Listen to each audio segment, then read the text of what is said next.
quel programme musculation à la maison. Bonjour à tous, c'est Guillaume de Musculation Vitale. Donc aujourd'hui je vais vous montrer quel programme musculation on peut faire à la maison, sans matériel ou avec très peu de matériel, quel exercice on peut mettre en place et comment l'adapter à soi. Mais je ne vais pas simplement vous montrer que des exercices, je ne vais pas simplement vous dire voilà 10 exercices que vous pouvez faire tous les jours pendant un an. Ça va servir à rien parce qu'au final ça ne va pas être adapté, ça ne va pas être progressif et ça ne sera pas construit par rapport à vous. Donc je vais vous montrer tout d'abord comment construire son entraînement parce que c'est le plus important au final. Il faut que l'entraînement soit construit par rapport à certaines bases, à certains principes nécessaires à la musculation, à certains principes nécessaires à son corps pour progresser et qu'il soit adapté. Donc dans un premier temps, comment construire son entraînement. Donc ça va être simple, je vais vous montrer deux exercices. Je vous montre ce premier exercice. Donc voilà, des fentes classiques avec le pied qui est surélevé. Et ensuite, je vais vous montrer ce deuxième exercice. Donc ça, c'est simplement pour travailler les bras, les biceps. Donc voilà, vous avez vu les deux exercices là. En soi, c'est deux exercices qui peuvent être très bien dans un programme. Dans tous les programmes qu'on peut vous proposer, ils peuvent être mis en place. Mais il y a bien une différence entre ces exercices-là. Il y a bien une intensité qui est différente. Le premier exercice que je vous ai montré, les fentes, ça va nécessiter beaucoup plus d'énergie que le deuxième exercice qui sont les biceps. Pourquoi? Parce que déjà les jambes requièrent plus d'énergie que les biceps, qui est un petit muscle, et les jambes c'est un plus gros muscle. Et ensuite parce que ça va solliciter plusieurs articulations. Les fentes ça va solliciter les articulations du genou et des hanches, tandis que le curl biceps ça va plus solliciter l'articulation que du coude. Donc vous voyez qu'il y a bien une différence entre ces deux exercices là. Je vous montre encore une différence entre deux autres exercices. Cet exercice là qui sont les squats sautés. Donc c'est un exercice, ça demande beaucoup d'énergie, ça demande beaucoup de puissance. Il faut pousser sur les jambes pour sauter.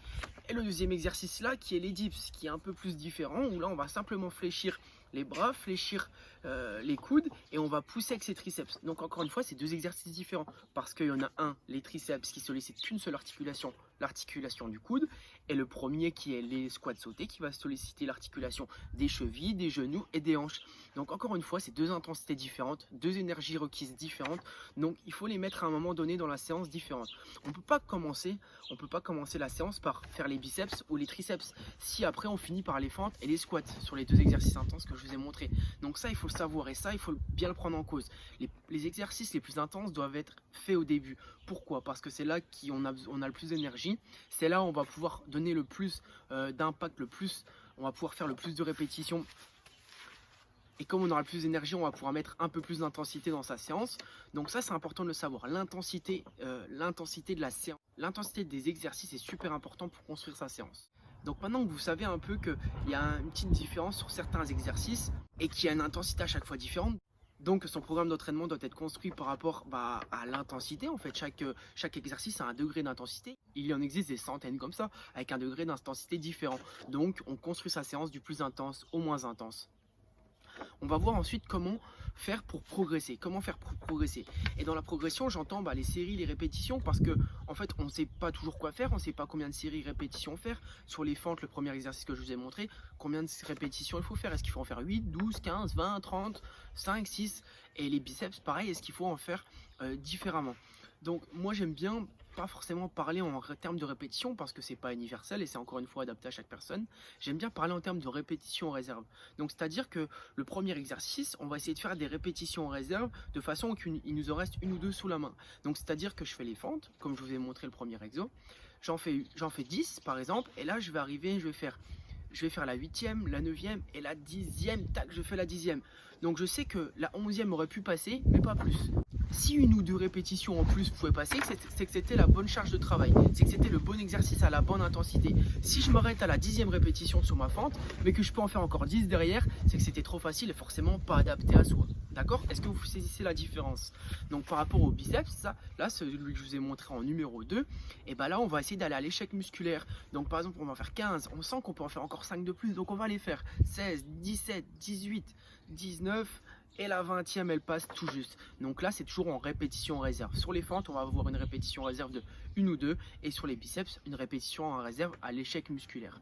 D'accord? Donc ça c'est important de savoir que il y a cette notion de répétition réserve dans la partie progression. Parce que hormis les séries, hormis les répétitions, hormis le nombre de fois qu'il faut répéter le circuit, il y a tout ça, il y a les répétitions réserves qui sont aussi un facteur de progression. Après, j'imagine bien que c'est compliqué, ça vous fait beaucoup d'informations comme ça. Mais ce que vous devez essayer de retenir, c'est de progresser au fil des semaines. Soit par les répétitions réserves, soit par les séries, soit par les répétitions, ou soit par l'intensité de l'exercice. Par exemple, vous pouvez commencer avec tous les exercices qui ont un indice d'intensité faible, comme les biceps ou les dips que je vous ai montré, puis enchaîner sur des exercices qui ont un indice d'intensité un peu plus élevé. Et enfin, je vous explique pourquoi c'est important d'avoir un programme adapté. Parce qu'on a tous eu des blessures, ou peut-être pas, et je vous le souhaite, j'espère pour vous. Mais moi, par exemple, j'ai eu des blessures au genou, j'ai eu des blessures à l'épaule, et forcément, il y a des exercices qui me sont un peu embêtants de faire pour moi, ça me provoque des douleurs, donc je ne vais pas les inclure dans mon programme. Même s'ils sont dits avec un indice d'intensité assez élevé, qui peuvent être bons pour mon physique, pour changer physiquement, ils ne sont pas forcément adaptés à mes pathologies. J'ai peut-être des problèmes d'épaule, de genoux. Donc c'est pour ça que c'est important d'avoir une adaptation au niveau de son programme. Donc d'analyser son corps, de savoir où j'ai mal, où j'ai pas mal, et d'adapter les exercices par rapport à ça. Si vous avez mal, par exemple, au genou, on va réduire les amplitudes au niveau des squats. On va pas descendre trop bas pour pas surétirer votre muscle. Il y a plein de petites astuces comme ça, notamment au niveau de l'épaule. On va pas essayer de monter trop haut si on a un problème à la coiffe des rotateurs, etc. Donc ça, c'est important de savoir. Donc les 3 points qui sont super intéressants, ça va être dans un premier temps construire son entraînement par rapport à l'intensité des exercices.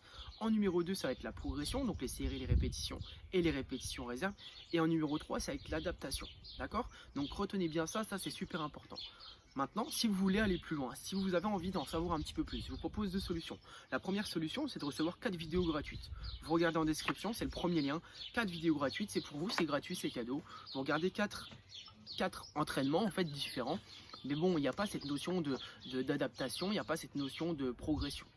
Ou sinon, ce que je vous propose, c'est une formation. C'est une formation que j'ai créée spécialement. C'est une formation entraînement. Donc forcément, cette formation-là, elle est un peu plus complète. Donc il y a plus de 40 vidéos d'entraînement. Il y a plus de 50 exercices qui est mentionné. Et je vais vous montrer, je vais classer les exercices par leur intensité, l'intensité du plus intense au moins intense.